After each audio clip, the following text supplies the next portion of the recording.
What's up, guys? My name is Skylar. Welcome back to the channel. And today I'm going to try to explain what is Bitcoin mining in roughly 60 seconds. It's more like 65 seconds to be completely accurate.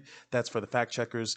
But my goal is to try to simplify the process and simplify the understanding of what Bitcoin really is so that we both have a common understanding of what it is, because I have no idea of what it is. So I'm going to try to explain it to you in layman's terms off of my understanding of it. All right, so what is mining? This is from the Motley Fool. Cryptocurrency mining describes a process where an individual, group of individuals, or a business will use high powered computers to solve mathematical equations in an effort to validate a block of transactions.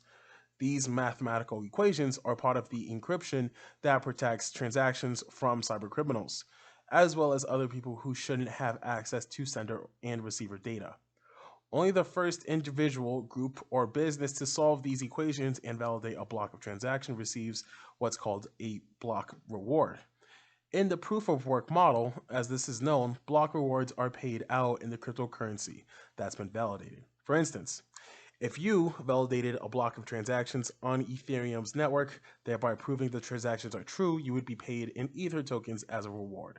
Miners make money by either hanging on to these rewards as an investment and cashing out later, or immediately converting their tokens to a fiat currency like the US dollar. Mining itself is a process of computers validating other people's transactions, and they're essentially acting as the fact checkers for traders to say, hey, this is actually approved.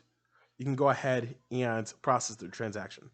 Essentially, it's just computers validating other computers' transactions. Like there's two guys making a trade, and there's one guy in the middle saying, yep, that's a trade. That's Bitcoin mining.